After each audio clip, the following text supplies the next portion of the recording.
Halo, selamat pagi bunda-bunda semuanya. Hari ini spesial banget nih Tododo untuk pertama kalinya melakukan talk show nih bunda. Dan kita live di Instagramnya Tododo Official. Nah, seperti yang bunda tahu juga, kita temanya hari ini adalah pendidikan karakter anak sejak usia dini nih bunda. Senang sekali saya Aisyah Hardiah bisa menemani bunda dan ayah dalam talk show spesial kita kali ini ya. Nah, bunda-bunda pastikan untuk tonton live streaming ini ataupun talk show ini sampai habis karena bakal ada ilmu yang daging banget yang bakal dibagikan oleh narasumber kita. Nah, hari ini kita udah spesial banget nih bunda karena biasanya di live streaming kita cuma ketemu sama narasumber secara online. Nah, hari ini spesial banget karena kita kedatangan narasumber kita yang luar biasa, Bapak Agus Budi Artoyo yang sudah jauh-jauh datang dari Surabaya nih bunda.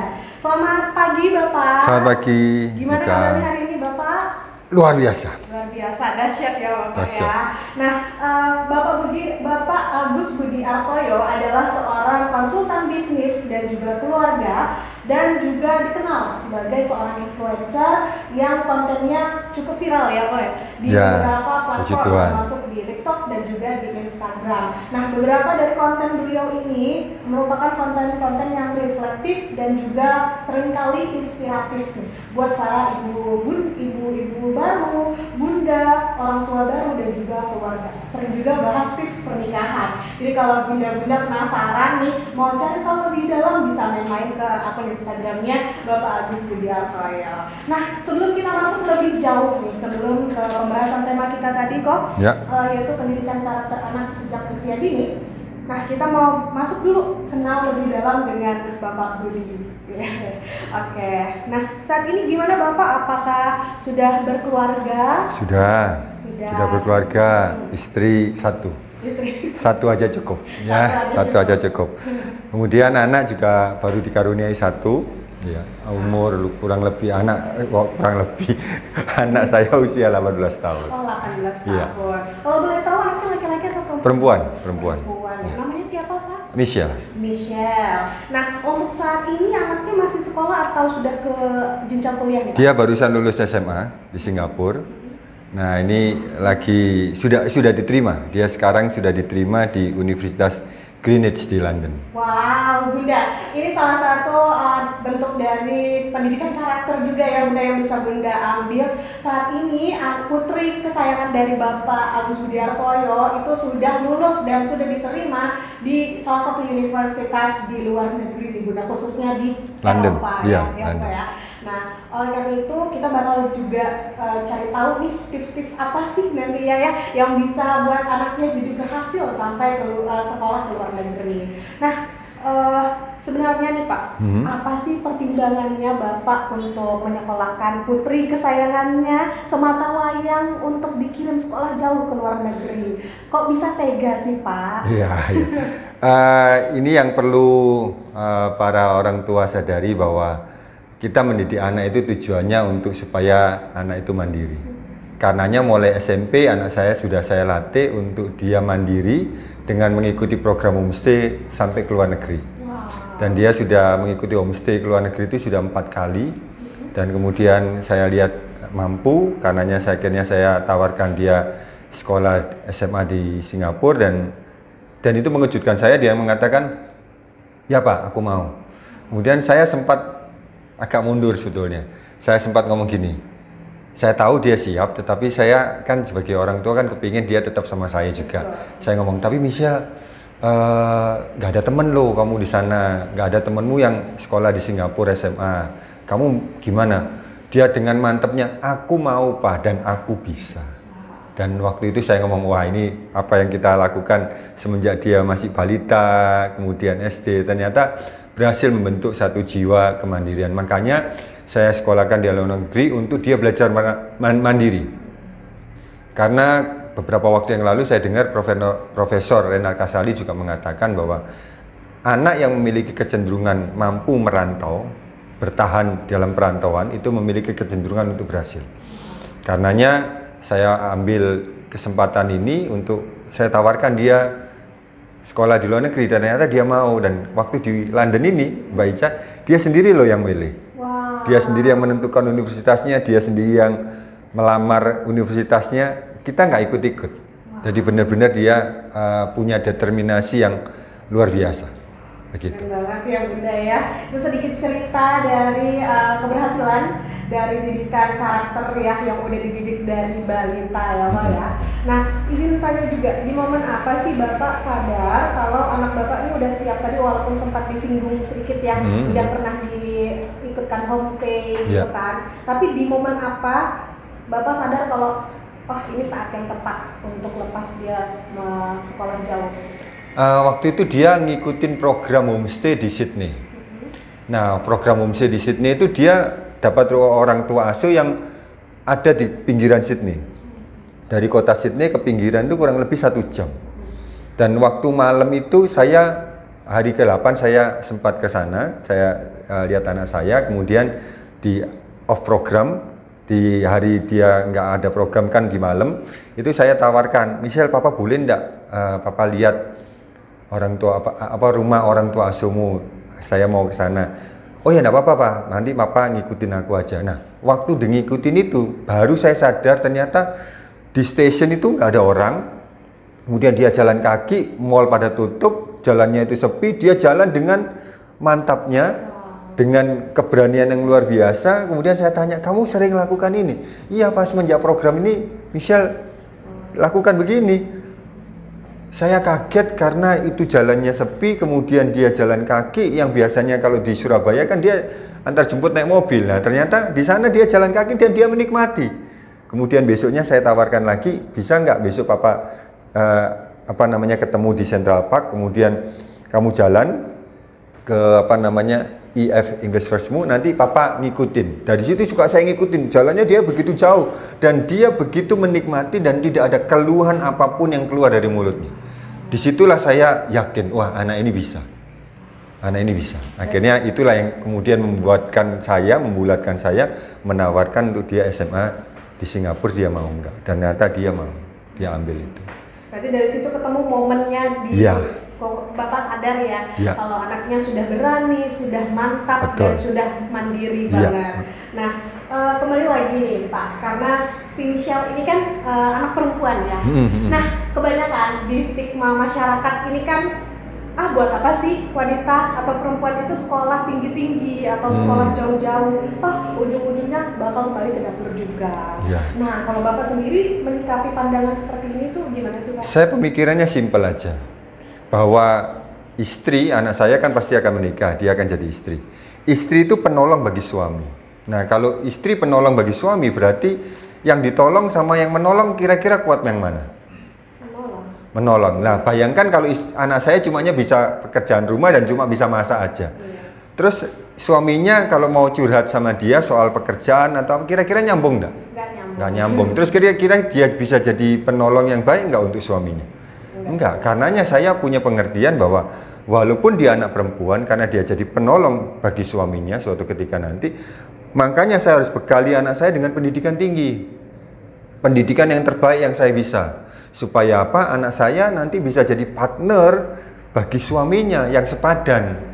Bayangkan kalau dia cuma bisa, kita nggak sekolahkan hanya lulusan katakanlah let's say SMA, kemudian dia bisanya cuma masak, macak sama mana gitu ya. Kira-kira dia bisa jadi penolong? Kan enggak. Karena pemikiran yang sederhana itu yang mendorong saya, anak saya harus jadi anak yang pandai, anak yang tough, anak yang tangguh, anak yang cakap, supaya dia bisa mendampingi suaminya nanti dengan baik. Oke, nah itu salah satu mungkin prinsip Bapak juga ya, kalau nggak mau anaknya itu, mau anaknya menjadi sosok yang tangguh, kuat, dan suatu saat nanti nggak cuma jadi istri, tapi bisa sebagai penolong suami juga. Betul. Nah, kalau gitu Pak, kita mau bahas sedikit nih, tipsnya apa sih Pak untuk mempersiapkan anaknya sekolah jauh? Tentunya nggak tiba-tiba langsung anaknya kuat, mandiri, pastinya ada tahapan, mungkin dididiknya dari umur berapa, itu boleh dibantu. Jadi mulai kecil kita punya komitmen, saya sama istri, untuk mendidik anak ini dengan tangan kami sendiri. Artinya kami sebisa mungkin tidak melibatkan faktor orang luar. Misalnya nih, kalau kondisi sekarang ini kan banyak orang pakai babysitter misalnya gitu. Kita enggak. Jadi anak itu benar-benar kita asuh dengan tangan kami sendiri. Tujuannya apa? Supaya kami bisa menanamkan nilai kepada anak kami sedini mungkin. Dan kami pastikan karena anak kami perempuan, ini juga berlaku untuk anak laki juga sih, ya. Saya pastikan anak saya penuh kasih sayang semenjak dia masih balita. Jadi itu yang saya ingin berikan ke anak saya, sehingga anak saya mulai kecil dia ngerasa safe kalau bersama dengan kami. Dia merasa nyaman kalau bersama kami, sehingga anak kami penuh cinta, sehingga itu akan membentuk yang namanya kepercayaan dirinya.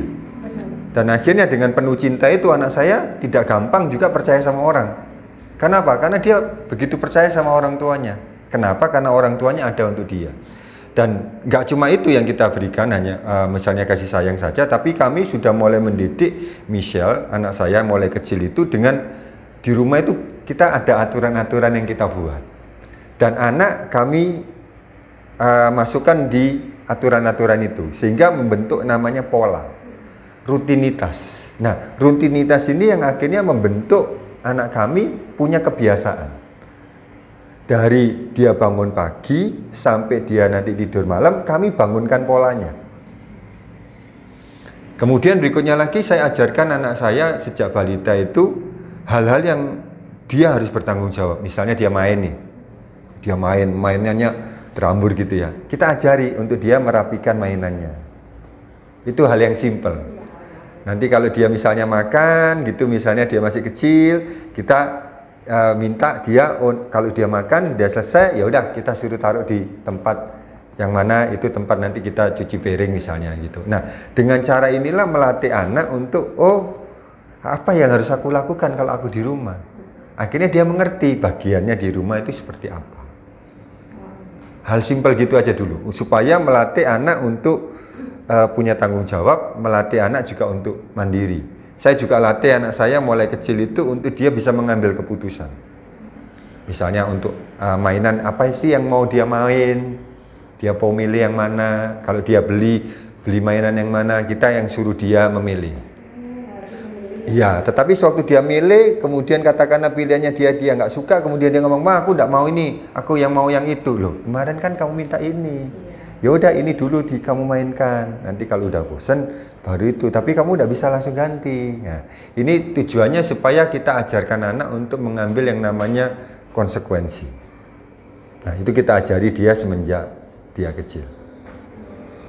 Oke, itu tadi saya sempat dengar juga penjelasannya, berarti komitmen mendidik anak dengan tangan Bapak sendiri, iya, dan istri ya, dalam artian jadi anak itu juga jadi penuh kasih sayang, yang dimana saya sempat dengar juga tentang masalah 5 love language, yeah, yang dimana di sini mungkin dari segi act of affirmation, word of affirmation, baru action, physical touch mungkin udah dipenuhi semua sama Bapak ya, yeah, sehingga membangun rasa percaya diri itu sendiri. Yeah. Nah, selain itu juga tadi udah ada nih polanya, pola yang udah dibentuk, aturan-aturan, sehingga terbentuk pola, baru rutinitas dan menjadi kebiasaan. Yes, betul. Nah, itu dia tadi sedikit tipsnya ya Bunda. Nah, buat Bunda-Bunda, Aisyah mau ingatkan kembali kalau kita tuh ada bagi-bagi gift voucher nanti untuk beberapa pertanyaan terbaik dari bunda-bundanya. Jadi mulai dari sekarang siapkan pertanyaan terbaik Bunda, tuliskan di kolom komentar, karena nanti kita akan buka sesi Q&A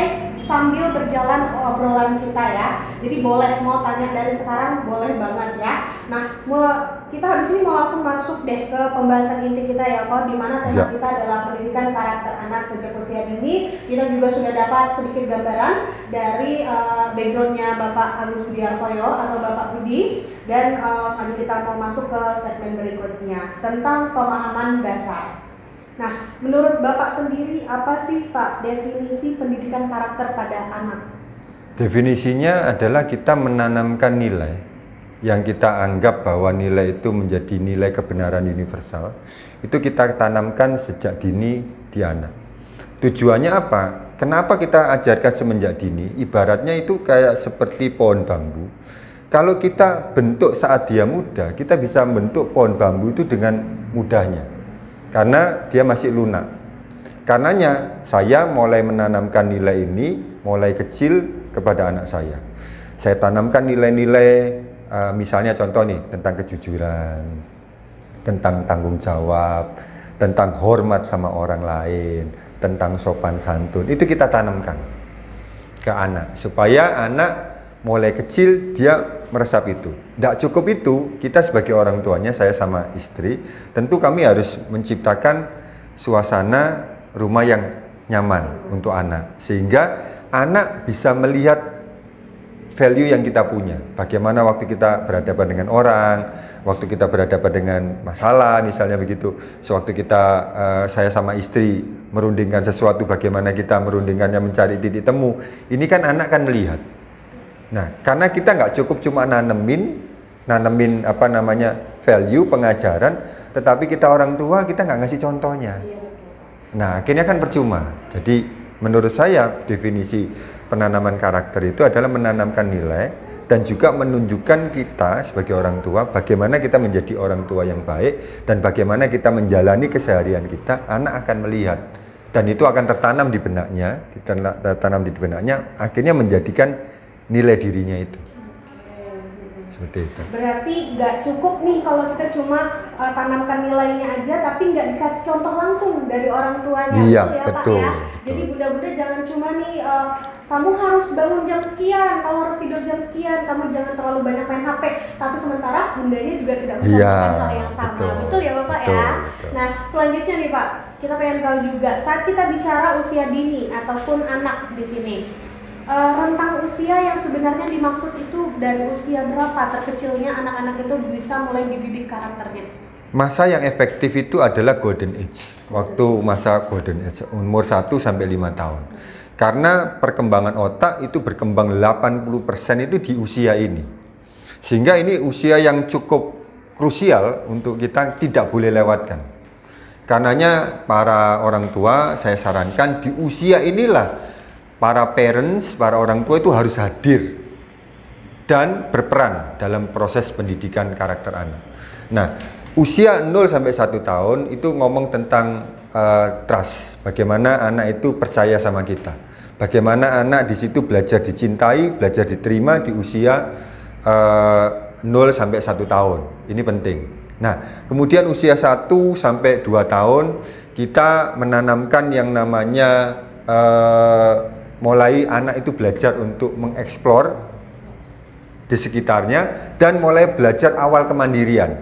Di usia 1 sampai 2 tahun dia mulai belajar makan sendiri, mulai belajar kalau mainan itu mulai kita arahkan, ayo kamu rapikan mainannya. Ini di usia segitu, 1 sampai 2 tahun mulai awal kemandirian. Di usia 3 tahun dia sudah mulai mandiri nih. Dia sudah mulai mandiri, di situ kita ajarkan yang namanya bagaimana dia berhubungan dengan orang lain. Bagaimana dia relate sama teman-temannya, bagaimana dia harus berbagi dengan temannya. Itu kita ajarkan di 2 sampai 3 tahun. Nah, yang di 4 tahun itu kita sudah mulai menanamkan yang namanya aturan-aturan main yang kita akan tanamkan di rumah. Dan umur 5 tahun ya, 4 sampai 5 tahun kita sudah mulai ngomong tentang awal kita mengajari dia kepemimpinan. Di situ anak belajar memutuskan sesuatu. Di situ anak belajar bagaimana dia harus berinteraksi sosial. Itu di usia 5 tahun itu kalau di kami itu yang kami ajarkan ke anak. Oke, saya sempat dengar juga nih Pak tentang memang golden age di mana umur-umur anak saat ini adalah masa-masa yang paling berharga dan memang otaknya lagi berkembang pesat-pesatnya di golden age ini. Tapi di sisi itu saya juga sempat dengar, mungkin ini sedikit keluar, di golden age ini pun termasuk fase terrible 2 atau fase toddler. Nah, ini kan fase di mana anak tuh mucil banget. Nah, gimana sih cara orang tua tuh menyikapinya, Pak? Nah, mucil itu misalnya dia banyak eksplor nih. Eksplor itu kan anak-anak kan kadang karena keinginan tahun yang besar, dia akhirnya eksplor.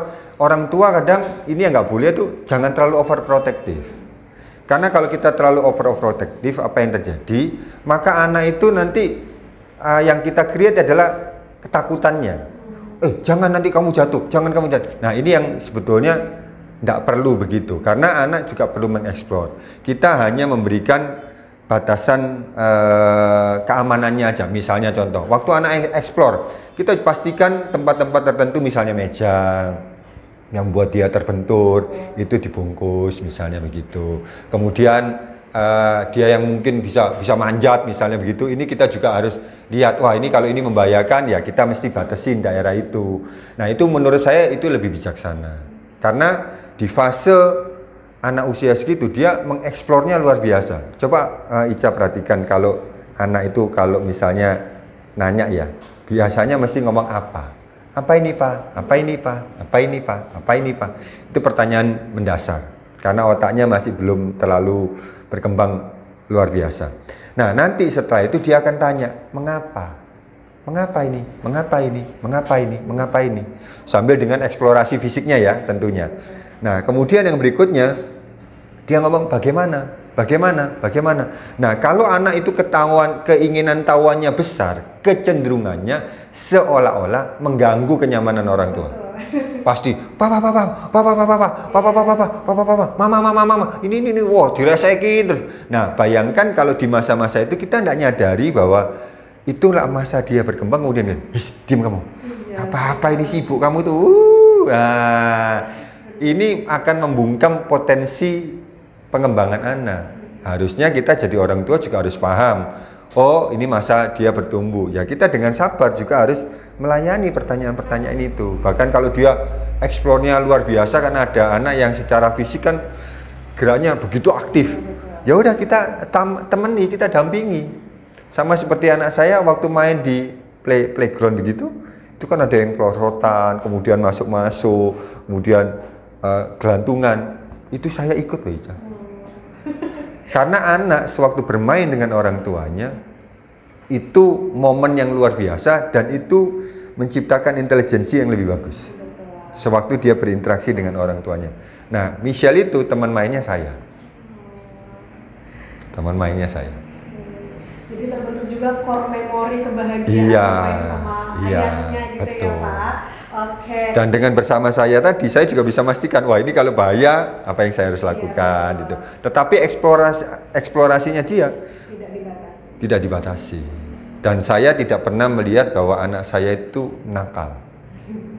Enggak. Justru saya ngelihat ini masa memang dia perlu mengeksplor dunia sekitarnya. Itu dia tadi penjelasan sedikit ya Bunda mengenai fase golden age. Kita kilas balik sedikit ya Bunda, sebelum nanti kita akan ada sesi tanya jawab, karena ada bunda-bundanya beberapa yang sudah memberikan pertanyaannya. Buat bunda-bunda yang lain yang masih belum kirim pertanyaannya sekarang, diketik aja. Dan kita mengingatkan juga bakal ada dipilih beberapa pertanyaan terbaik dan akan mendapatkan gift voucher dari Tododo. Kita kilas balik sedikit dari apa yang sudah dijelaskan dari Bapak Budi tadi, yaitu ada usia 0 sampai 5 tahun, dan ini ada fase-fase pengenalan pendidikan karakternya. Dimulai dari usia 0 sampai 1 tahun, di sini kita bisa kenalkan sama trust atau rasa percaya. Kemudian di usia 1 sampai 2 tahun kita bisa mulai kasih kesempatan anak untuk eksplor, dan disinilah kita mulai bentuk karakter kemandirian. Lalu di usia 3 tahun kita mulai kenalkan sama yang namanya relation atau hubungan, betul ya Pak? Ya. Dengan hubungannya anak dengan orang lain, bisa dengan teman sebayanya ataupun yang lain juga. Kemudian di usia 4 tahun ini kita sudah mulai kenalkan yang namanya aturan-aturan. Dan terakhir di usia 5 tahun Bunda bisa kenalkan ya dari awal kepemimpinan. Tapi sebelum kita lanjut lagi nih Pak, kita mulai ada pertanyaan yang masuk. Kita lihat dulu ini dari Bunda siapa. Kita sambil tanya jawabnya berlangsung, kita santai aja ya Pak ya. Karena bunda-bunda ini juga pasti lagi santai nih. Jam berapa sih ini? Jam 10:30, kayaknya sambil masak ya dengerinnya ya. Oke, kita langsung aja, ada 3 pertanyaan pertama. Ini dari Bunda Nanajar 23. Bagaimana cara menerapkan dan membangun karakter baik sejak dini, sedangkan waktu kami terbatas karena suami istri bekerja? Ada mulai masuk pertanyaan. Ya. Oke, gimana nih tanggapannya Pak? Ya, memang ini tantangan yang bagi saya zaman sekarang ya, ini tantangan yang cukup common, cukup umum di masyarakat kita, karena mereka mengejar kehidupan ekonomi yang lebih baik, akhirnya dua-dua bekerja. Jadi saran saya kalau menyikapi ini adalah pastikan waktu bunda di rumah itu benar-benar fokus sama anak. Itu dulu. fokus ke anak, handphone ditaruh. Udah, nggak usah main handphone. Oke ya. Kemudian karena ini waktunya terbatas, gimana kalau dia masih main handphone kan waktunya akhirnya tersita. Satu. Yang kedua, kalau memang waktunya sangat terbatas karena dua-duanya bekerja, kalau bisa makannya itu mendingan beli makanan, nggak usah masak. Karena gini, kalau dia nanti masak lagi waktunya hilang lagi kan. Waktu dia nyampe rumah, kemudian dia masak juga, waktunya habis untuk anak. Jadi dipastikan waktu sampai rumah ya udah deh, kegiatan yang tidak terkait dengan anak kita kurangi. Jadi handphone kita tiadakan. Masak kalau bisa kita udah pesen aja, entah pakai yang online itu terserah lah ya. Supaya apa? Waktu untuk anak cukup. Dan pastikan suami istri dua-dua waktu di rumah hadir untuk anak. Karena seringkali ini juga ada di masyarakat kita, suami-suami ngomongnya gini, anak itu urusanmu, urusan istri. Wah, ini tidak boleh. Sudah tahu waktunya terbatas, maka gunakan waktu yang terbatas itu untuk benar-benar full dengan anak. Main dengan anak, bercerama dengan anak, sampai anak itu tidur. Nah, itu lebih tepatnya. Itu strateginya. Terus nanti kalau hari libur, ya udah full untuk anak. Jangan suami-suami waktu hari libur sibuk mancing. Betul. Nah, ini repot ini. Karena saya kan juga dulu pernah bujang, saya punya hobi juga ya saya. Jadi setelah saya punya anak, saya tinggalkan hobi saya. Dan saya juga punya teman. Nah, waktu saya nikah, saya benar-benar batasi. Waktu pertemanan dengan yang lain ini saya batasi karena saya tahu waktu saya juga terbatas untuk anak. Jadi saya full untuk anak istri saya. Jadi bunda-bunda juga boleh mengingatkan suami, kalau sudah menikah, sudah punya anak, waktu suami itu fokus kepada istri dan anak. Itu strateginya. Okay. Kalau dua-dua sama-sama kerja. Nah, gimana nih Bunda, udah mulai terjawab belum?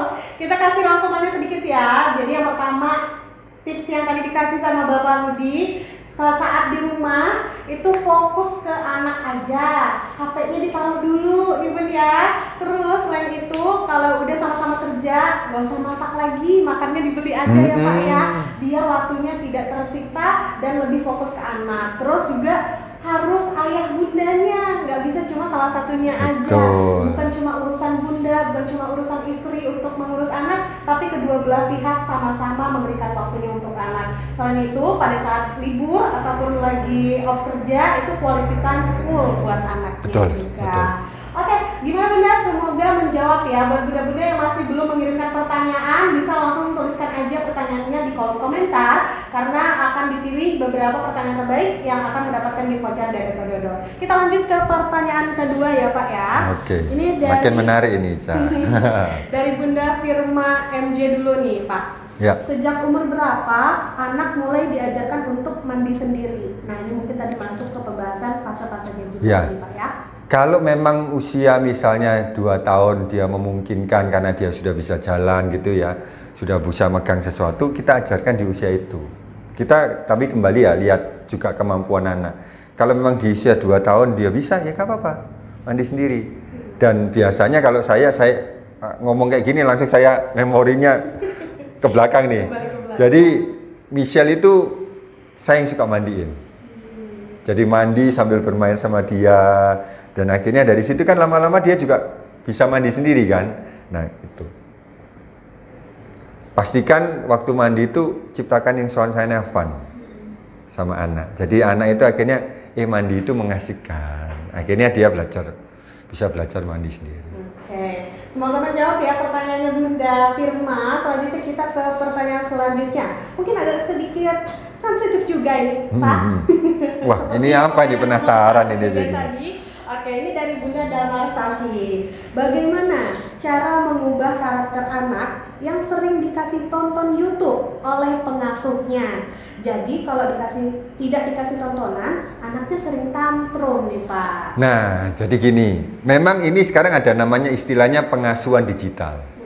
Nah, kalau kita kasihkan ke pengasuh, misalnya kita ngomong kasih babysitter misalnya gitu, kecenderungannya babysitter akan tidak mau repot, betul ya? Betul. Karena tidak mau repot, akhirnya supaya anak itu duduk tenang, ya udah tunjukkan aja YouTube. Akhirnya karena itu terlalu sering, akhirnya anak itu ketergantungan sama gadget luar biasa. Nah, waktu sama orang tuanya, akhirnya anak kan juga sudah kecanduan nih sama gadget, akhirnya kan fokus ke gadget terus. Akhirnya orang tua nggak bisa berinteraksi sama anak. Nah, caranya gampang. Caranya adalah ciptakan suasana yang fun, yang suasana yang asik, supaya jadi pengalih gadgetnya tadi. Misalnya gadget itu kita ambil, tapi kita ayahnya misalnya ngajak main, kita buat mainan, kita beli mainan tertentu, main bareng sama anak. Jadi ciptakan suasana yang nggak cuma nonton YouTube loh yang menyenangkan, main sama ayah juga menyenangkan, main sama bunda juga menyenangkan, mainnya kayak gini loh, bisa. Tapi ya memang awalnya mesti tantrum dia, awalnya tantrum, tapi bagaimana kita mengajak waktu dia tantrum tadi, kita ciptakan suasana, ayo main gini, sesuatu yang menarik. Kalau dia misalnya punya kakak, maka kita main sama kakaknya, supaya apa? Si adik ini ngikut. Nah, nanti lama-lama kita, kalau kita sering lakukan pengalian seperti itu, lama-lama dia tidak akan tertarik lagi. Dan kita tentu juga harus ngomongin sama neninya, sama babysitternya. Ada jam-jam tertentu yang dia nggak bisa nonton YouTube misalnya begitu. Nah, itulah perbedaan antara anak diasuh sendiri sama anak diasuh oleh babysitter. Itu bedanya. Oke, gimana nih Bunda? Sudah mulai agak sedikit panas nih ya sepertinya pembahasannya. Oke, itu ya tadi Bunda salah satu tips juga yang dibagikan oleh Bapak Budi tentang pengasuhan digital. Jadi di era sekarang memang udah banyak nih yang melakukan pengasuhan digital ya Pak ya. Nah, tipsnya Bunda bisa ciptakan suasana yang fun, yang menyenangkan gitu ya. Bunda bisa ajak main si kecil gitu ya, dengan memberikan mainan-mainan yang seru, dan juga memang waktunya ya itu bisa lebih banyak ke anak gitu. Yes, betul. Oke, saya juga sempat dengar nih Pak, kalau memang ada batasan anak usia untuk tidak diberikan expose gadget sama sekali, yaitu di usia 0 sampai 2 tahun, itu betul-betul anak tidak boleh dikasih tontonan gitu, karena salah satu penyebabnya itu Bunda, atau salah satu dampak terburuk dari Bunda kasih expose gadget sebelum usia 2 tahun, itu anak bisa mengalami speech delay. Itu saya alami. Nah, saya alami. Jadi anak saya waktu itu kan istri masih bekerja, saya juga bekerja. Anak itu lebih banyak di rumah dengan orang tua TV. Akhirnya lama-lama anak saya itu usia kalau tidak salah 2 tahun dia tidak bisa ngomong. Jadi dia tidak bisa ngomong, akhirnya kita pergi ke dokter anak, kemudian si profesor itu ngomong, kalau kamu lakukan ini setahun ke depan anakmu tidak bisa ngomong, ini akan terapi.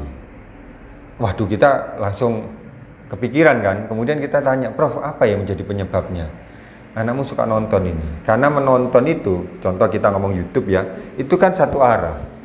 Akhirnya tidak mendorong anak untuk interaksi, untuk ngobrol.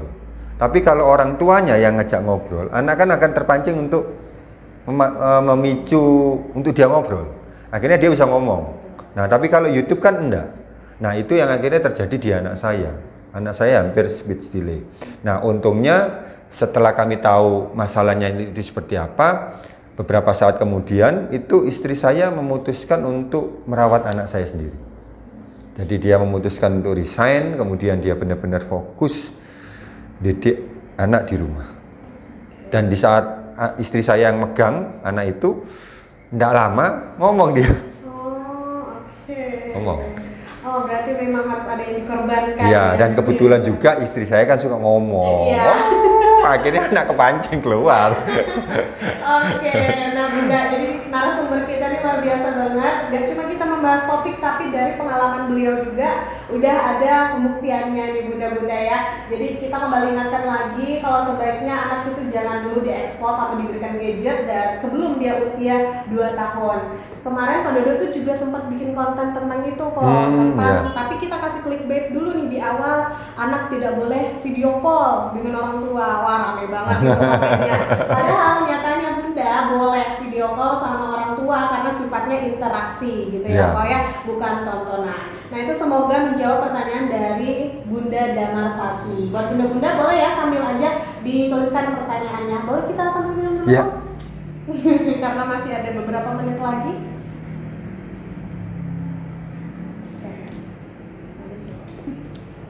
Ya.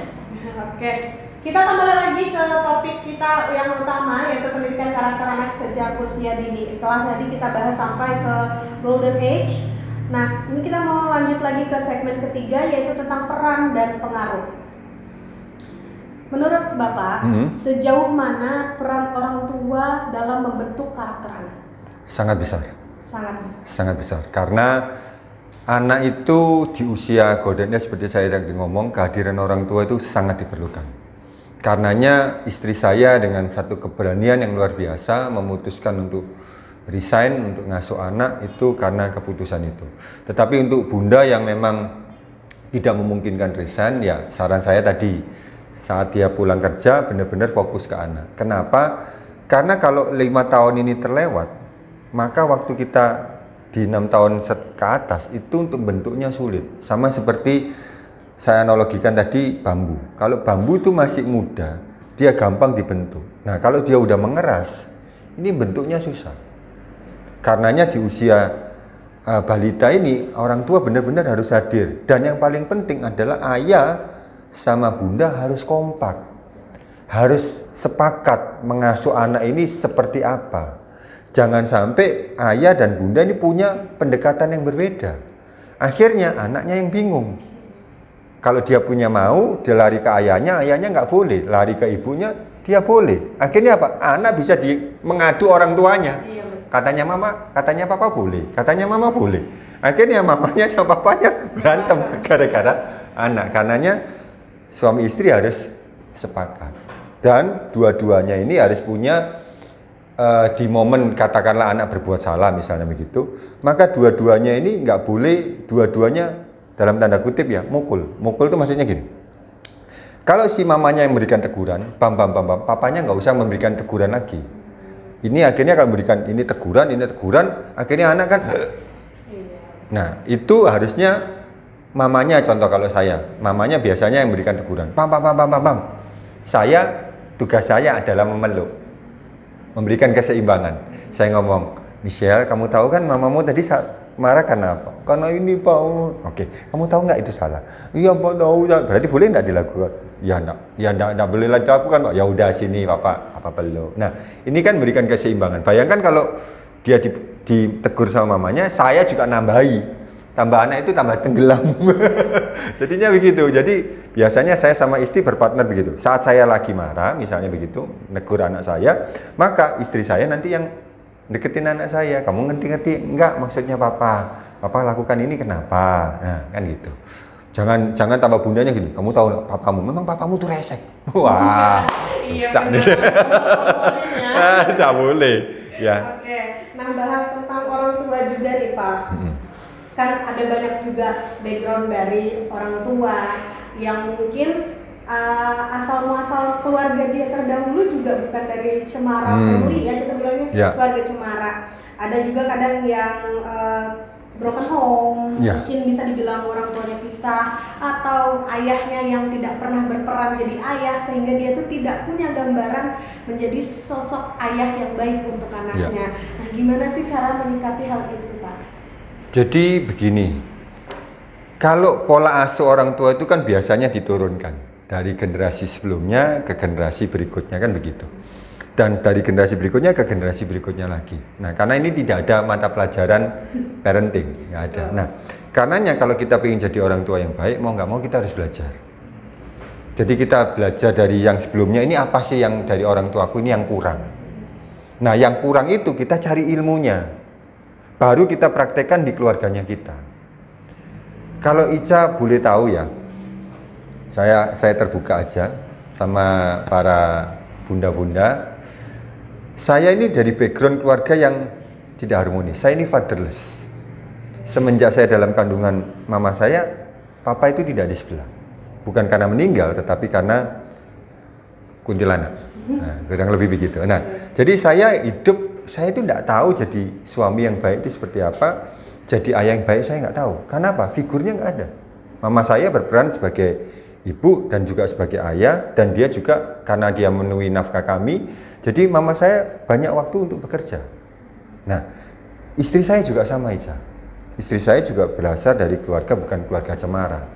Dari keluarga memang mama papanya ada, tetapi papanya itu tidak berperan baik sebagai seorang suami dan juga tidak berperan baik sebagai seorang ayah. Kurang lah ya. Sehingga waktu kami bentuk keluarga baru ini, kami tahu kami ada kekurangan dari keluarga sebelumnya. Mau nggak mau kami harus menambahkan pengetahuan tentang parenting, menjadi orang tua yang baik, menjadi suami yang baik seperti saya ini, saya belajar itu. Dan sewaktu saya praktekkan itu di keluarga saya yang sekarang, saya mendapati bahwa ilmu itu penting. Dan itulah yang membuat saya bisa mendidik anak saya secara terstruktur sampai anak saya bisa mandiri di usia 18 ini ya karena itu. Jadi bunda-bunda nggak usah apa ya minder bahwa kalau aku dari keluarga broken terus aku nggak bisa membentuk keluargaku dengan baik. Enggak. Tergantung kita ini mau belajar atau tidak. Tapi kalau kita nggak belajar, otomatis kita bawa pola yang sama. Akhirnya generasi berikutnya akan mengalami hal yang sama. Tetapi sewaktu kita tahu apa yang kurang dari yang sebelumnya, terus kita belajar, terus kita menanamkan pola yang baru, maka di generasi kita ini polanya sudah benar. Dan nanti di generasi berikutnya lagi benar. Contoh kayak saya, anak saya benar, sudah saya ajarkan polanya, nanti anak saya ngajarkan polanya ke anaknya juga lebih bagus. Kalau anak saya belajar lagi ya, apa yang kurang dari mama papa, aku perbaiki lagi. Jadi akhirnya lebih bagus terus. Jadi begitu. Nggak harus dari keluarga yang ideal, tidak harus. Wow, cukup jangan menyentuh banget ya pembahasan yang saat ini. Ya bunda-bunda, jadi yang perlu kita ambil sebenarnya nggak perlu kita punya background yang harus cemara untuk membentuk keluarga yang cemara. Yes. Mau kita dari keluarga broken family, fatherless, motherless, itu tetap bisa kita bangun karakter anak yang baik dan juga keluarga yang cemara selama kita sebagai orang tua mau belajar dan mau berkembang menjadi lebih baik. Betul ya Pak ya? Oke. Saya jadi tersentil sedikit ini Pak mengenai fenomena mungkin Gen Z. Ya. Wah, kita sedikit pembahasan keluar dulu ya Bunda ya. Nah, banyak nih yang bilang, saya sering lihat di internet kayak kayaknya Gen Z ini bakal jadi orang tua yang baik karena mereka lebih sadar kesehatan mental. Seringkali milenial itu kan Pak, bukan kita menyinggung ini ya, Gen ya, tapi sebanyaknya mereka itu pendidikan militer. Nah, sementara di saat ini udah banyak nih yang terapin parenting yang halus, yang lembut, yang enggak memukul anaknya, yang memvalidasi perasaannya, atau juga pokoknya lebih memahami kalau dipukul itu belum tentu baik. Gimana tanggapan Bapak? Kalau menurut saya kembali lagi ke karakter masing-masing anak, karena kita nggak bisa menerapkan itu kayak disamaratakan, tidak bisa. Contohnya kayak saya lah, kita ngomong. Saya punya tipikal karena saya lahir fatherless, kecenderungan saya itu punya sikap yang koleris, yang maunya sendiri, kemudian cenderung memberontak dalam tanda kutip. Nah, kalau orang tua saya pakai metode gentle parenting misalnya, waduh, saya nggak jadi orang. Jadi kita kembali lagi, kita mesti menerapkannya ini ke karakter masing-masing anak dan situasi yang menyertainya. Jadi kalau anak itu ternyata kalau kita kasih tahu baik-baik dia bisa, ya kita nggak perlu marah kan. Tapi kalau anak dikasih tahu baik-baik nggak bisa, ya otomatis kan kita harus mempertegas itu. Nah itu yang harus dilakukan. Kemudian kalau kita ngomong generasi yang sekarang, kita ngomong generasi senial, banyak orang bilang bahwa generasi senial itu adalah generasi yang rapuh gitu ya. Sebetulnya kerapuhan itu dikarenakan diciptakan oleh kondisi keluarga yang misalnya begini. Mama papa bekerja. Karena mama papa bekerja, nggak ada waktu untuk anak. Kecenderungannya orang tua sebagai penebusan dosa dalam tanda kutip karena ada waktu untuk anak, kecenderungannya memenuhi semua keinginan anak. Karena apa? Dia ngerasa aku nggak ada waktu untuk anakku. Jadi kalau anakku mau ini ya udah tak turutin. Itu yang pertama. Kemudian faktor yang kedua, orang tuanya bisa jadi dari keluarga yang susah. Dari keluarga susah, akhirnya mereka struggle, berjuang, akhirnya hidupnya mapan. Nah, sewaktu hidupnya mapan, dia punya keinginan jangan sampai anakku menderita seperti aku dulu.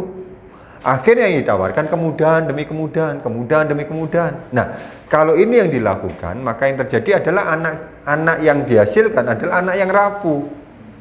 Anak yang gampang dikit-dikit mental health, dikit-dikit mental health. Aduh, susah. Saudara, pertanyaan saya, gimana orang yang sedikit-sedikit kemudian stres, sedikit-sedikit stres bisa jadi orang yang berhasil? Jadi orang yang tangguh, tidak bisa. Anak saya lahir di 2007. Dia masuk generasi senior. Tetapi pertanyaannya gini, apakah anaknya Pak Budi itu lembek? Enggak. Apakah anak saya itu anak yang dimanja? Enggak. Dia tough, dia punya mau keras, dan dia orang yang tidak mudah mengeluh dan tidak mudah menyerah. Ini saya kasih bocoran. Anak saya waktu dia studi di Singapura, untuk dia belajar, kita tidak perlu menyuruhnya. Dia belajar sendiri, dan itu dia belajar sampai tengah malam loh, Ica. Dan itu sering saya dapetin. Belajar sampai tengah malam. Tujuannya apa? Dia mengejar ketertinggalan dari sekolah di Indonesia awalnya, kemudian pindah Singapura. Ini kan kualitasnya, standarnya kan berbeda. Jadi anak saya mengejar ketertinggalan itu dengan luar biasa. Saya melihat anak saya tangguh. Saya melihat anak saya tough. Kenapa? Karena tough atau tidaknya anak, kuat atau tidaknya anak tergantung parentingnya, bukan tergantung generasinya. Enggak tergantung generasi, tergantung kitanya. Oke deh. Kalau gitu kita mau lanjut lagi. Ya. Lumayan nih, insight banget nih buat kita ya. Jadi bukan tergantung generasinya Bunda, tapi tergantung style parenting dan juga memang karakter ataupun komitmen didikannya ya Pak ya. Oke, kita lanjut lagi ke segmen berikutnya, yaitu tentang tantangan umum. Apa aja tantangan yang sering muncul saat orang tua ingin menanamkan nilai karakter pada anak? Misalkan nih Pak, saya punya gambaran lagi. Misalkan kan kita tahu ya, ada anak-anak yang introvert dan extrovert gitu. Apakah hal ini juga merupakan tantangan bagi orang tua dalam pembentukan karakternya? Ya, tentunya iya. Tentunya iya. Jadi kita mesti menyesuaikan dengan si anaknya. Contoh ini juga kebetulan terjadi di saya. Anak saya itu introvert. Jadi waktu usia berapa ya? Saya lupa usianya, tapi dia waktu itu masih kecil. Namun tidak sepantasnya dia lakukan itu. Maksudnya begini, kalau anak berjabatan dengan orang asing yang belum dia kenal, harusnya kan tidak perlu nangis ya. Iya, betul. Di usia dia waktu itu di atas 5 tahun kalau tidak salah, 6 atau 7 tahun saya lupa. Dia salaman tuh dia nangis. Saya kaget, loh kok nangis begini. Nah ternyata memang anaknya introvert. Dan introvertnya dalam tanda kutip lumayan agak sedikit parah. Parah itu kalau misalnya kalau rapotan ya Ica ya, selalu ngomongnya begini, anaknya pendiam, disuruh lebih aktif bicara gitu ya. Begitu. Itu selalu note-nya itu begitu. Nah, akhirnya menjadi tantangan bagi saya sebagai orang tua, karena saya tahu bahwa untuk berhasil, untuk anak itu berhasil, tidak cukup kita bekali dia dengan pendidikan yang bagus, tidak cukup kita bekali yang namanya karakter, tetapi kita juga harus bekali yang namanya people skill. People skill ini bagaimana dia berinteraksi dengan orang, karena itu juga menentukan keberhasilan. Karenanya saya akhirnya merancang program untuk anak saya bisa lebih aktif. Kalau dulu kan guru lesnya kita panggilin di rumah. Akhirnya guru lesnya masih ada di rumah, tetapi kita juga buat dia program untuk dia harus keluar rumah. Untuk apa? Dia mengikuti kursus di luar rumah. Nah, sewaktu kita nyoba dengan cara itu, kemudian kita ikutkan, kalau kami kan Nasrani, di gereja itu ada sekolah minggu. Itu saya ikutkan sekolah minggu. Akhirnya kan dia berinteraksi, mau nggak mau. Nah, ternyata proses itu membentuk anak saya hari ini. Hari ini anak saya cukup bagus komunikasinya dan cukup gampang adaptif sama orang, bahkan anak yang baru pun dia bisa gampang ngobrol, gampang kenal gitu ya, gampang akrab. Saya lihat kok beda dengan yang dulu. Nah, ternyata program itu yang kita lakukan itu ternyata berhasil. Jadi anak yang introvert ya Anda harus buatkan kegiatan yang dia harus berinteraksi dengan orang lain. Misalnya contoh kalau kita ngomong sport, ya kita ngomong tentang olahraga, katakanlah karena dia suka olahraga. Jangan olahraga yang individual. Contoh nge-gym itu kan individual. Kalau dia tahu introvert, ya cari sport yang dia main sebagai tim. Misalnya futsal, kemudian voli, basket. Ini kan dia berinteraksi. Nah, tetapi kalau sportnya dia individual, tambah introvert nanti. Nah, itu. Kalau ekstrovert kan dia udah terbiasa dengan orang, nggak masalah. Jadi, menurut saya, tadi gimana Ica? Iya, gimana sih cara menyikapinya pada saat tantangannya itu muncul? Nah, kalau tantangannya muncul, ya cara menyikapinya kita mesti cari pola yang sesuai dengan karakter anak. Cara yang kedua adalah kita juga bisa minta orang yang ahli di bidangnya, kita bisa konsultasikan supaya jangan sampai kita salah langkah. Kemudian berikutnya tentu kita bisa pelajari, ya kan sekarang kan buku-buku parenting juga banyak.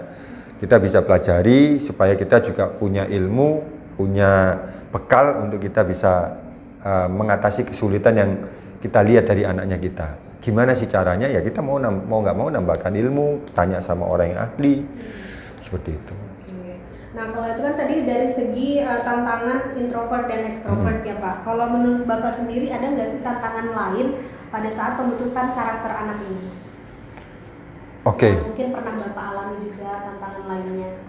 Kalau jadi gini, yang lebih penting untuk bentuk karakter anak itu adalah satu, kualitas dari kedua orang tuanya. Karena kalau orang tuanya dua-dua ini dalam tanda kutip tidak dewasa, bagaimana dia bisa menanamkan ke anak? Karenanya papa mamanya ini yang harus di-upgrade. Kan ada juga sih orang tua yang misalnya mau sendiri, akhirnya sama suami istri sering berantem. Lah, apa yang kita mau tanam di anak? Kalau dia lihat papanya selalu ingin menang sendiri, apa yang mau ditanam di anak sewaktu dia lihat mamanya maunya sendiri? Nggak bisa dong. Karenanya tantangan terbesar untuk mendidik karakter anak itu sebetulnya tantangan terbesarnya di pribadi orang tuanya. Ini contoh ya Ica, biar ada gambaran. Saya suatu ketika anak saya waktu itu umur 2 tahun atau 3 tahun. Anak saya itu marah itu banting barang. Wah, kemudian dia tutup pintu. Wah, saya mikir, anak ini boleh lah marah, tapi mengekspresikannya kan salah ini. Akhirnya saya ngomong, kok anakku kayak gini? Saya keluar itu agak emosi. Kemudian istri saya sambil jalan dia ngomong ini, ada yang ditiru, ada yang ditiru. Akhirnya saya langsung berkaca, dia lakukan itu niru saya. Karena saya, yang ini versi saya yang lama, itu kalau saya marah, itu saya banting sesuatu dan pukul sesuatu. Untungnya bukan istri yang saya pukul, tapi mukul pintu, mukul tembok, mukul barang, itu yang saya lakukan. Anak saya ngelihat saya begitu. Nah pertanyaannya gini, apa yang saya mau tanam ke anak saya kalau saya sendiri nggak benar? Nggak bisa. Dari situlah Isa saya bertobat. Dari situlah saya bertobat. Oke, nah itu dia tadi sedikit penjelasan ya Bunda.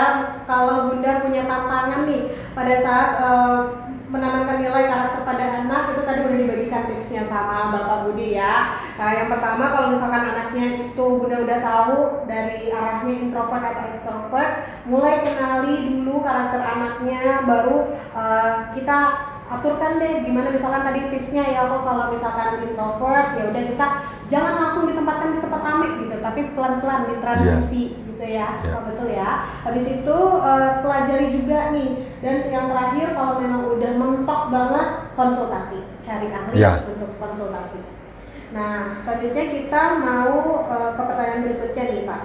Gimana kalau anak justru menunjukkan perilaku yang bertolak belakang dari apa yang mau kita bentuk di karakternya? Oke. Kalau kita dapetin begitu, tentu kita harus memberikan koreksi ke anak. Nah, namun koreksi ini kita juga harus benar. Karena banyak orang tua sewaktu mendapatkan anak itu bertolak belakang dengan yang kita harapkan, ada orang tua yang lepas kendali. Dia emosinya yang dikeluarkan. Nah, waktu emosinya yang dikeluarkan, lebih ditonjolkan ke situ, kecenderungannya adalah orang tua akan lepas kontrol dan akhirnya menyerang pribadi anak. Dasar kamu itu anak bengal, anak bandel. Nah, itu nggak boleh. Karena sewaktu anak itu misalnya melakukan kesalahan, yang kita koreksi adalah kesalahannya, bukan pribadinya. Karena sewaktu kita menyerang pribadinya, kita sedang menghancurkan kepercayaan dirinya. Jadi yang kita betulkan adalah kesalahannya. Contoh ya, adik, tapi kita boleh menunjukkan amarah. Amarah itu maksudnya gini, kita dengan intonasi. Adik, adik lakukan ini, bener nggak adik? Papa nggak senang loh kamu lakukan ini. Yang kamu lakukan ini menurut adik gimana? Nggak tahu ya kayak gini. Nah, coba kalau pikirkan. Kalau kamu lakukan ini kan jadinya begini. Ini kalau anak sudah bisa mengerti ya dengan yang kita ngomongkan. Tapi kalau anak kecil yang nggak ngerti ngungkapin kan kita juga nggak bisa. Kita cuma menunjukkan, papa nggak suka, papa nggak senang. Kamu lakukan ini, papa nggak suka. Oke, ngerti ya? Nah, itu kita harus ajarkan ke anak dengan mengkoreksi kesalahannya dengan tepat. Dengan kita ngajukan pertanyaan. Kalau anak itu memang di titik pemahaman yang mengerti apa yang kita sampaikan. Adik lakukan ini, apa yang terjadi tadi? Anaknya orang tadi, dedeknya orang namanya si A ini gimana? Iya, Pak, tadi nangis gara-gara siapa? Gara-gara aku tuh kamu lakuin apa? Oh, aku lakuin gini. Ah, itu boleh enggak? Enggak boleh. Berarti lain kali boleh enggak? Ya. Nah, itu. Jadi diajak dialog. Nah, banyak orang tua salahnya keliru. Hanya satu arah. Dasar kamu itu nggak boleh kayak gitu. Ini nggak boleh kamu kalau kayak gini. Jadinya gini. Akhirnya anak kayak dicerca. Tapi kalau anak diajak ngobrol itu kan lain. Anak itu disadarkan dengan pertanyaan yang kita sampaikan. Nah, ini yang penting. Jadi waktu anak tidak sesuai dengan yang kita harapkan, kita berikan koreksi yang tepat. Saya pernah, anak saya itu dorong saya waktu usia berapa ya, saya lupa itu. Kecil kok waktu itu, 3 tahun atau 2 tahun juga. Dia dorong saya dengan menunjukkan rasa tidak hormat. Itu langsung saya turun, saya pegang tangannya, saya bilang, boleh lakukan itu sama papa? Boleh kamu melakukan itu dengan tidak hormat sama orang tua?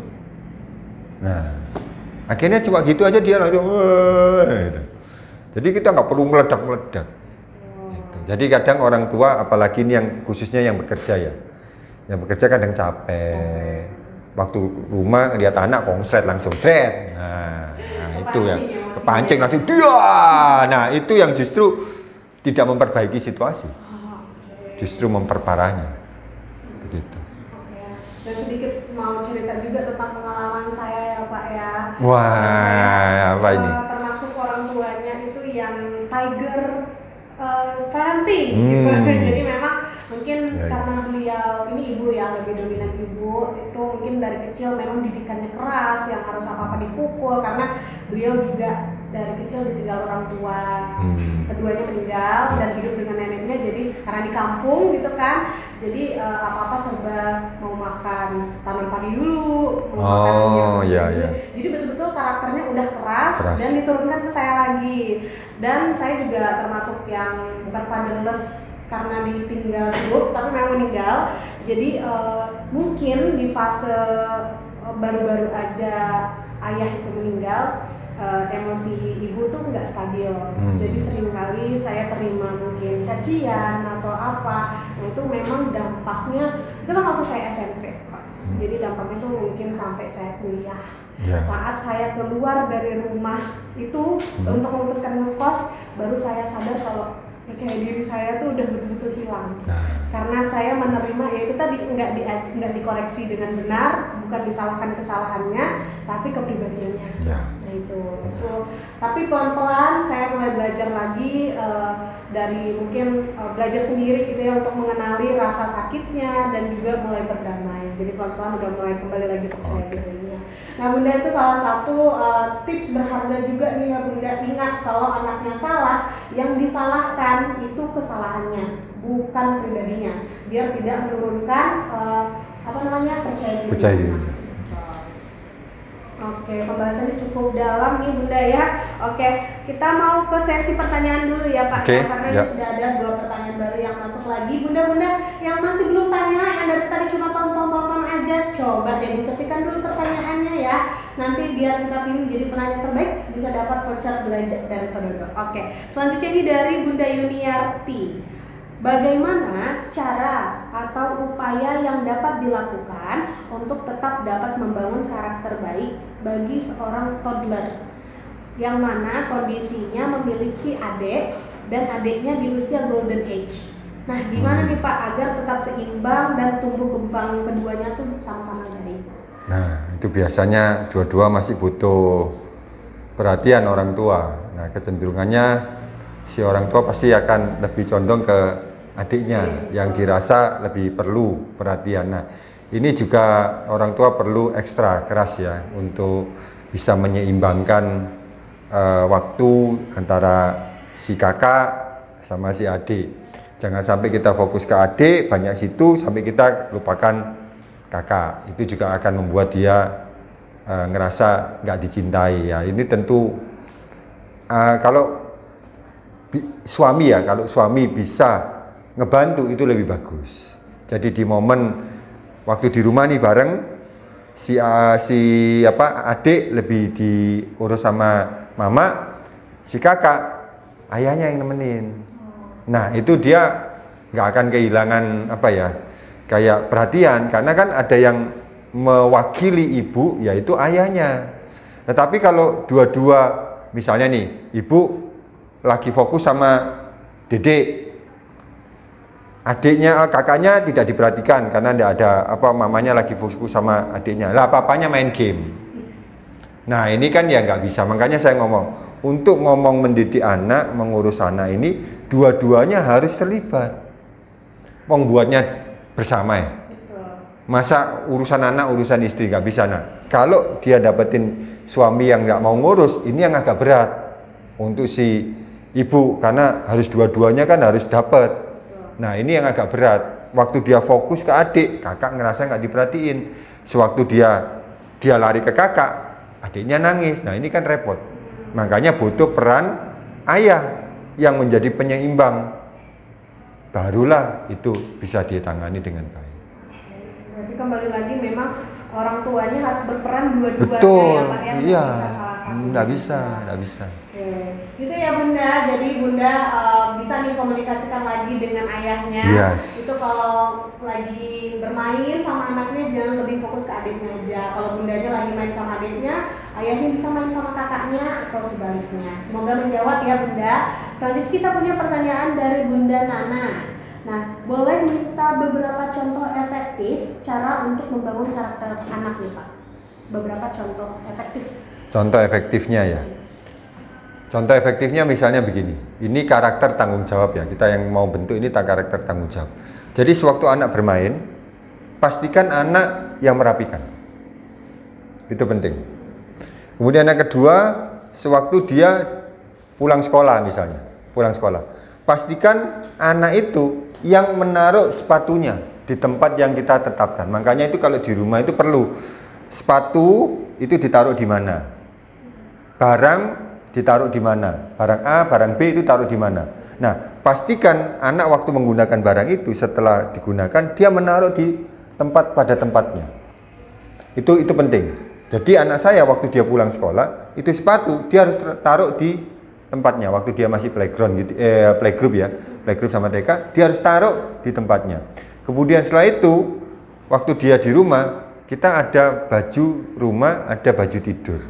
Nah, dia harus mengganti baju sekolah itu. Dia tidak boleh langsung lompat, langsung main, tidak boleh. Dia harus mengganti dulu dengan pakaian rumah, baru dia boleh main. Kemudian itu kita ngomong tanggung jawabnya ya. Kemudian berikutnya kita juga pastikan anak itu bangun pagi, ya kita kasih katakanlah alarm misalnya gitu. Nah, kita upayakan sedini mungkin anak itu ngerti waktu. Itu kalau nggak salah usia 4 itu kita bisa terapkan itu. Waktu kita ngomong peraturan itu. Tujuannya apa? Supaya anak dia bisa menghargai waktu. Anak saya, Ica, selama dia 16 tahun sekolah, sekarang kan 18 tahun ya, tapi waktu di Surabaya, dia itu dari playgroup sampai dia SMA kelas 1, itu dia terlambat cuma sekali. Karena kita pastikan ke anak, kalau dia, jadi anak itu kita buat seperti tadi ya, kita ngomong tentang yang rapiin, kemudian bangun paginya pun kita juga atur. Akhirnya anak itu terbiasa dengan pola itu. Kita bangun kebiasaannya, polanya, akhirnya muncul kebiasaan, akhirnya anak saya nggak pernah datang terlambat. Nah, itu kita pastikan. Makanya cara-cara sederhana, merapikan tempat tidurnya, merapikan mainannya, kemudian menaruh sepatu pada tempatnya, terus sebelum tidur harus sikat gigi, misalnya begitu. Ini hal-hal yang sederhana, tetapi itu membentuk yang namanya tanggung jawabnya dia secara personal. Itu. Jam tidur pun kita di rumah kita juga pastikan. Jadi kalau di rumah ya, ini supaya para ibu-ibu tahu bagaimana kami mengajari anak kami. Itu dari bangun tidur sampai tidur itu ada jam-jam yang kita sudah bentuk ke anak. Jadi dia dari bangun pagi, kemudian persiapan sekolah, kemudian dia mulai sarapan, kemudian dia mulai berangkat sekolah. Nanti waktu dia nyampe di rumah dia harus ngapain, kemudian tidurnya jam berapa, kemudian main jam berapa, mandi lagi sore jam berapa, belajar jam berapa, kemudian main, kemudian tidur jam berapa, kita atur semua. Dan dengan dia mengikuti itu, kebentuk polanya, kedisiplinan. Gitu. Jadi berawal dari mungkin belajar tanggung jawab, ya. pola kebiasaan, dan menjadi disiplin. Iya. Oke, betul. Dan kita harus konsisten. Jadi saya sama anak itu konsisten.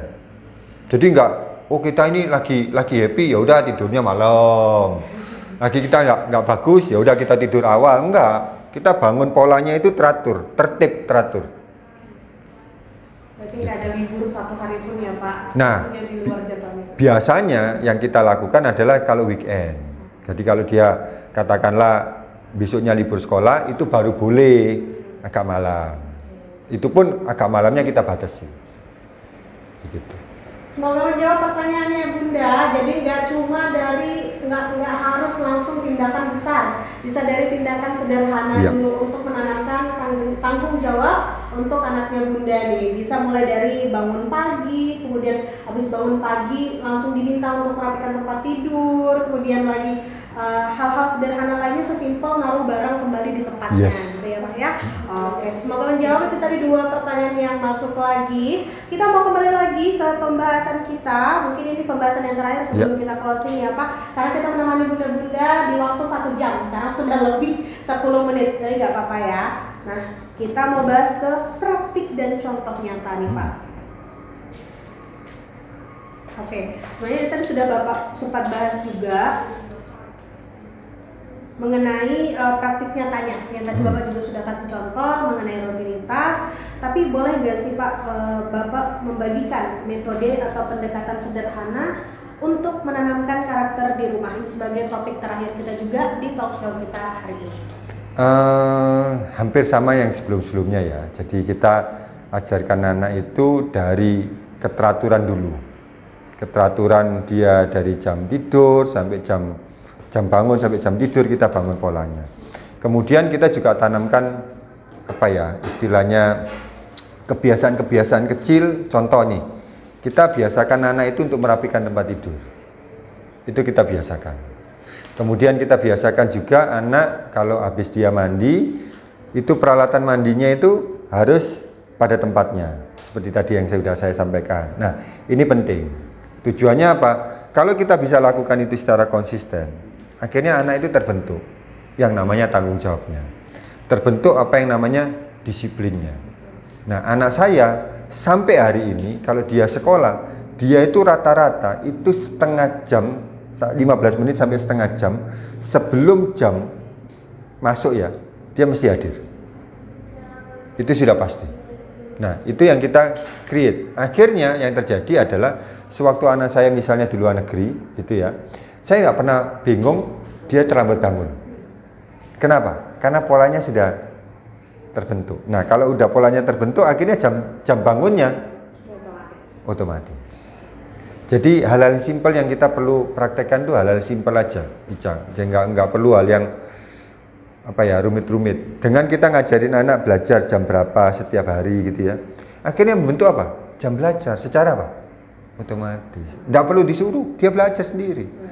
Jadi anak saya ini dengan saya membangun pola itu, yang saya syukurin itu adalah anak saya sewaktu belajar, kita nggak pernah maksa dia belajar. Tidak pernah. Jadi dia apa? Belajar sendiri. Nah, caranya gimana? Saya membentuk jam yang namanya guru les. Jadi guru les itu saya kasih jam sekian, nanti jam sekian nanti guru les lagi. Nanti hari ini guru lesnya siapa, nanti besok guru lesnya siapa. Itu saya kasih jam yang sama. Nah, akhirnya anak kan terbentuk di pola itu. Jadi di waktu guru lesnya nggak ada, apa yang saya harus lakukan? Belajar tanpa sadar. Simple aja. Oke, mungkin kita sekalian closing statement juga dari Bapak untuk pesan Bapak untuk para orang tua muda atau yang baru aja jadi orang tua, apa sih Pak? Ada pesan nggak? Pesannya parenting itu adalah sesuatu yang harus dipelajari. Kita nggak bisa berpatokan dengan pola yang sebelumnya. Karenanya proses belajar sebagai parents itu mutlak dilakukan. Kemudian berikutnya lagi, Anda sama suami harus sepakat nilai-nilai apa yang ingin ditanamkan ke anak. Kemudian mulai lakukan proses penanaman itu dengan kegiatan sehari-hari. Kegiatan rutin yang seolah-olah ini hal kecil, tetapi itu dampaknya besar. Itu mulai dibangun secara konsisten. Suami dan istri harus sepakat untuk lakukan itu, kemudian mulai praktekkan. Namun untuk mempraktekkan ini, kita juga perlu jadi panutan. Kadang kita nanamkan yang baik, tapi kalau kita nggak jadi panutan, anak juga akan lebih melihat tindakannya kita. Karenanya penting untuk kita sebagai orang tua juga harus memberikan contoh. Bagaimana nilai-nilai yang kita tanamkan itu kita praktekkan. Nah, sewaktu anak melihat, ternyata orang tuaku juga melakukan itu ya. Akhirnya apa? Anak otomatis akan ngikut. Oh, yang diajarkan papaku memang benar, karena apa? Relate dengan kehidupan papaku, relate dengan kehidupan mamaku. Akhirnya anak, ya udah, ini harus dilakukan. Tapi bayangkan kalau kita ngajarin tapi kita nggak ngelakuin. Jadi pentingnya itu, jadi ada panutan, ada proses belajar, ada kekompakan sama suami istri, nilai yang kita tanamkan apa, kemudian yang berikutnya adalah berikan waktu yang cukup. Karena adalah banyak orang yang bilang gini, quality time gitu ya. Tapi quality time tanpa quantity time useless. Berarti quantity time itu juga penting. Makanya untuk parents yang sudah dua-duanya bekerja, saran saya sewaktu Anda di rumah benar-benar fokus sama anak. Fokus sama mereka. Letakkan handphonemu, tinggalkan kebiasaanmu, misalnya nonton Netflix lah, main game lah, hangout sama temen lah, hilangkan. Kalau perlu nggak perlu arisan, kalau memang waktunya terbatas. Fokus saja sama anak. Karena yang membuat Anda nanti bersuka cita di masa tua bukan arisan. Karenanya udah tinggalkan segala aktivitas sosial yang menyita banyak waktu, tinggalin. Fokus untuk anak. Menurut saya itu adalah pilihan yang bijaksana. Begitu. Cukup. Oke. Itu dia tadi closing statement dari Bapak Budi sekaligus jadi penutup dari sesi talk show Tododo hari ini. Luar biasa sekali ilmu yang kita dapatkan hari ini, mulai dari memahami dasar pendidikan karakter, peran orang tua, sampai tips nyata yang sudah diterapkan oleh narasumber kita juga ya Bunda. Dan semoga apa yang tadi sudah di-sharing oleh narasumber kita dan juga dari sesi Q&A tadi menjadi insight baru dan juga menambahkan ilmu buat Bunda nih. Terima kasih banyak kepada Bapak Agus Budi Hartoyo atas waktunya dan semua insight yang telah diberikan, sangat mencerahkan. Dan untuk ayah bunda juga yang dari tadi sudah berpartisipasi, sudah menyimak dari awal hingga akhir, terima kasih untuk memberikan pertanyaannya juga. Nanti kita akan umumkan untuk penanya terbaiknya melalui Instagram story kita di Bunda. Dan saya Aisyah Ardiah pamit undur diri dari sesi talk show Tododo hari ini. Sampai jumpa dan tetap semangat membentuk generasi hebat dari rumah. Selamat pagi, wassalamualaikum warahmatullahi wabarakatuh.